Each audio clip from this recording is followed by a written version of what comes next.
Imagine one of the greatest icons of world rock walks into the Oval Office of the White House, not dressed like a politician, but in an extravagant suit, styled hair, carrying a chrome Colt 45, and walks out with an honorary federal badge to combat drugs.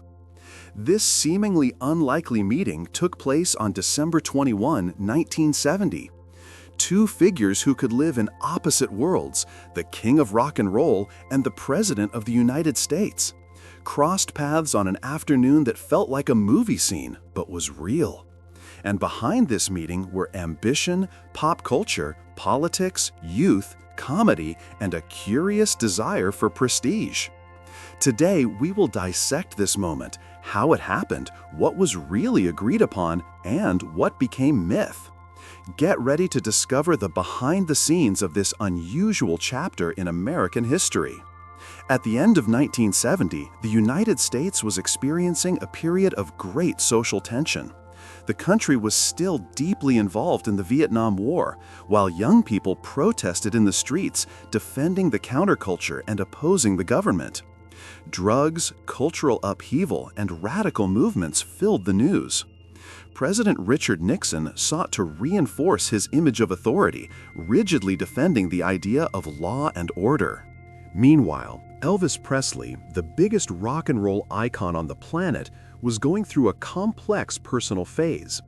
Although he remained famous and admired, Elvis dealt with insecurities, addictions to prescription drugs, and a constant need to feel useful and relevant. For him, his legacy could not be limited to the stage. He wanted to contribute positively to the country he loved. He wanted to be seen as a defender of youth, not as part of the establishment they rejected. It was in this context that one of the most unlikely stories in American culture began to be written.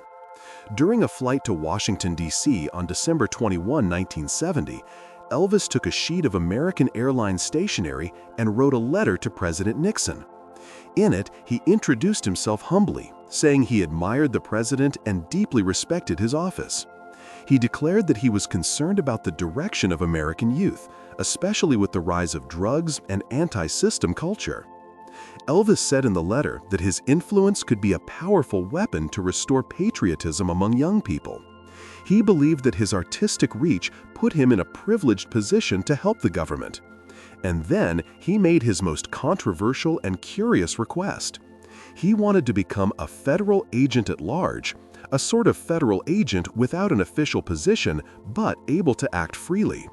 For Elvis, possessing a badge from the Federal Anti-Drug Agency would mean having authority to fight evil at its root, using his image, his words, and, in his view, even his own presence among young people. The letter revealed a vulnerable and almost naive side of the artist. He believed that a badge would allow him to move more freely, and could even protect him in delicate situations.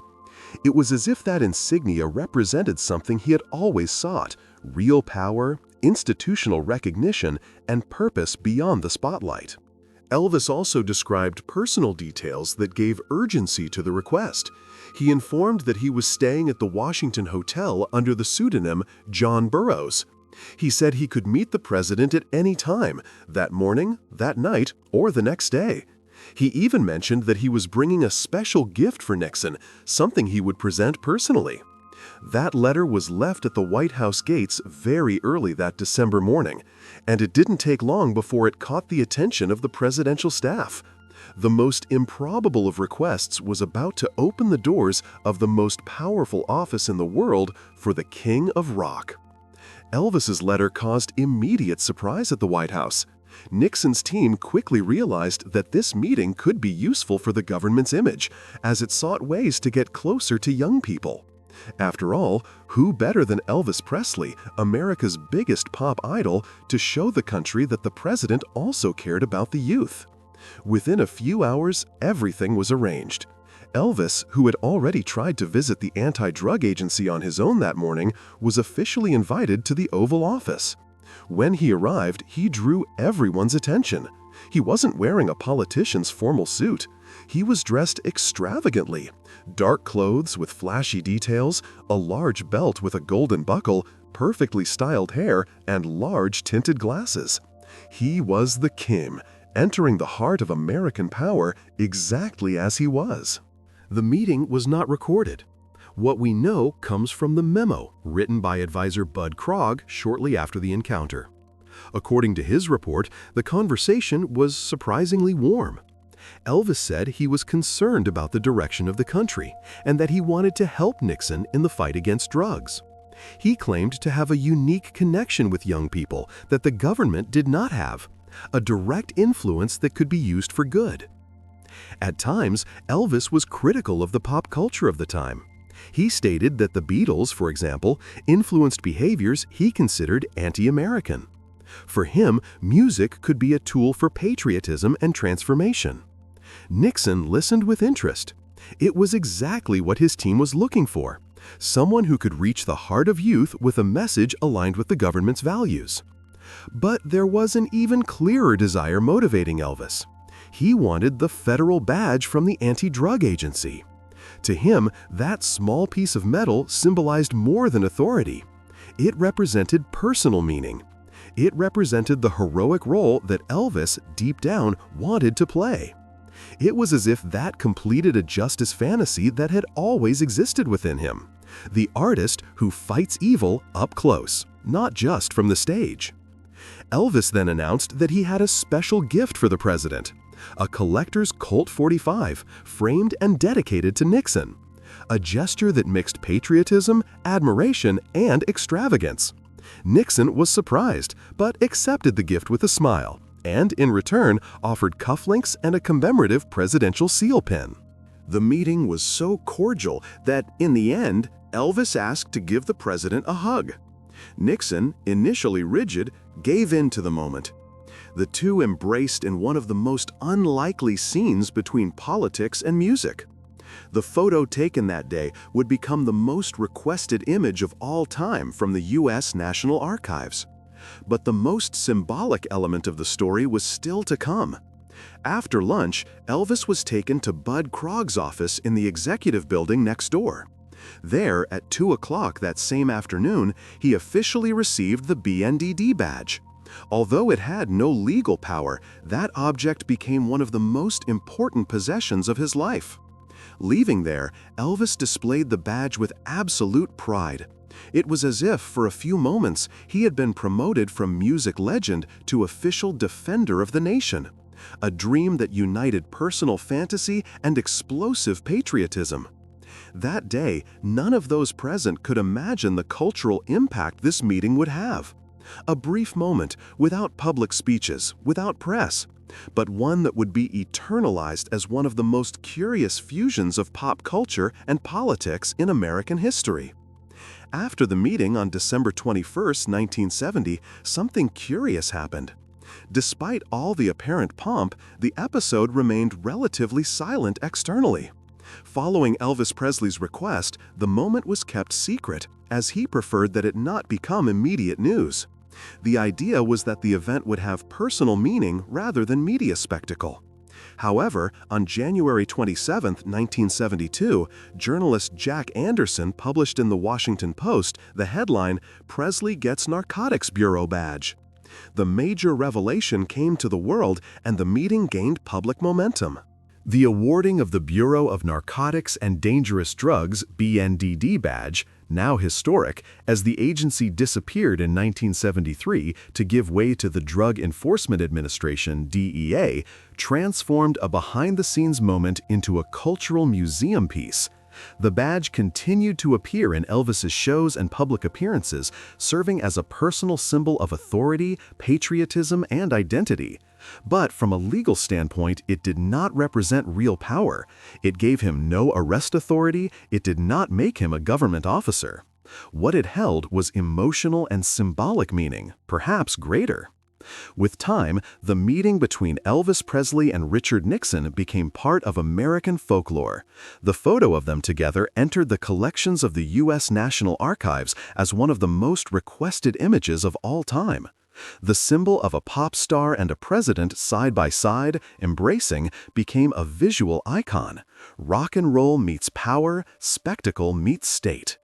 The image transcended its moment and has since been interpreted as something about identity, fame, authority, and the intersection of entertainment and politics.